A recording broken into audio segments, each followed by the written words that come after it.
And among the good deeds which he loves most is the nafil or voluntary fast. Prophet Muhammad says in the hadith in Bukhari, the most beloved fasts to Allah are those of David. He used to fast one day and used to fast on alternate days. So one day yes, one day no. So you fast today, you break your fast the next day, and then you fast the day to follow. So this is the best fast of Dawood alayhi salam. Dawood alayhi salam. So if you want to fast like Dawood alayhi salam, this is the best. No one can fast better than Dawood alayhi salam. And subhanallah, the merit of fasting one day, the reward, Allah keeps your face distant from the fire for 70 years, a distance of 70 years, a distance that will be covered in 70 years. That's what will be giving to you for fasting one day. You will be far away from the hellfire for only one day. And fasting, which is leaving all the desires of the flesh and the eating and the drinking, etc., gives a chance for the soul. It's one of the means to purify the soul, fasting. That's why Muslims during Ramadan, they feel it, they experience the purity of the soul, they feel the lightness inside them, because stomachs are empty, so there is a chance for the soul to shine. So fasting is one of the means that purifies the heart. Also, among the deeds, the witr prayer. Witr. The witr prayer is a prayer that you pray after Isha. After praying the fard and then the sunnah of Isha, you can pray the witr. The minimum is 1 rak'ah. 1 rak'ah minimum. You pray. At least 1 rak'ah. Imam Ahmad, he said, if one doesn't pray the witr, which is minimum 1 rak'ah, then there is no khair, there is no good in this person. 1 rak'ah you cannot pray. The witr is something beautiful. The Prophet ﷺ in Bukhari says, make your prayer, last prayer of the night, witr. In another hadith he says, Allah is witr. Allah is one. And He loves also the witr. He loves us to pray the witr. So don't miss the witr. At least 1 rak'ah after praying the sunnah of the Isha. And you leave it towards the end. For instance, if you get up for tahajjud, then you can leave it till you finish the tahajjud, if you are sure and you, by the grace of Allah, that you'll get up. If you are afraid that you might not get up, then you can pray the witr first. Maybe you can pray 2 rak'ahs, 4 rak'ahs, then the witr, and go to sleep. If you get again, you can pray as many rak'ahs nafil, I say as many rak'ahs as you like.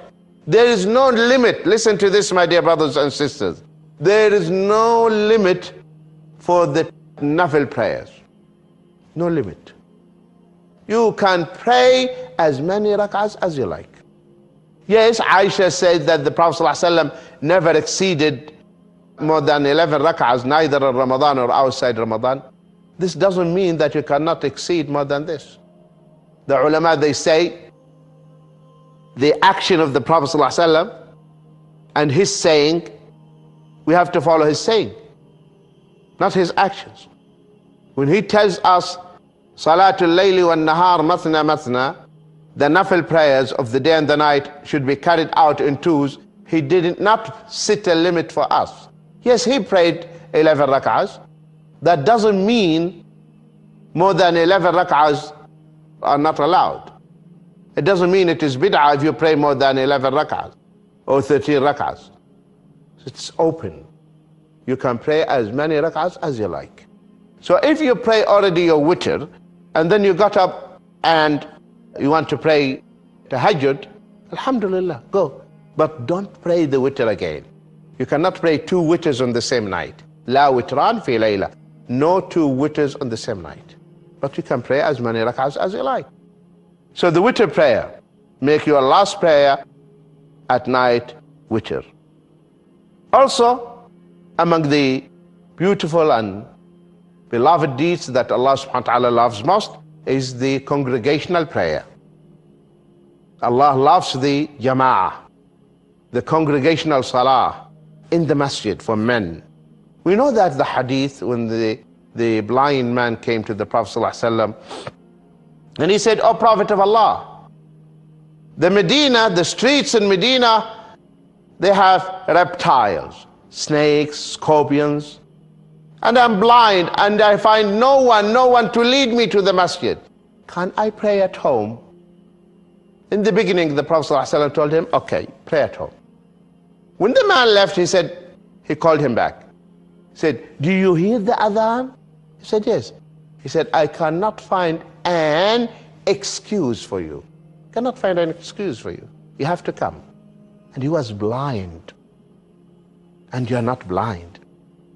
You can go to the masjid. And you have car. You can go in your car to the masjid. So leave all these lame excuses aside. The congregational prayers, my dear brothers and sisters, is very important. So don't miss your jama'ah prayers. The reward, believe me, my dear brothers and sisters, is tremendous, is great. From the moment you take your wudu at home, preparing yourself for the salah, your sins, they fall apart with the wudu, with the drops of the wudu. The sins that you have seen, they come out even from the underneath your eyelashes. The sins, they come from under your nails. By the last drop of water that comes of your body. This is only the wudu.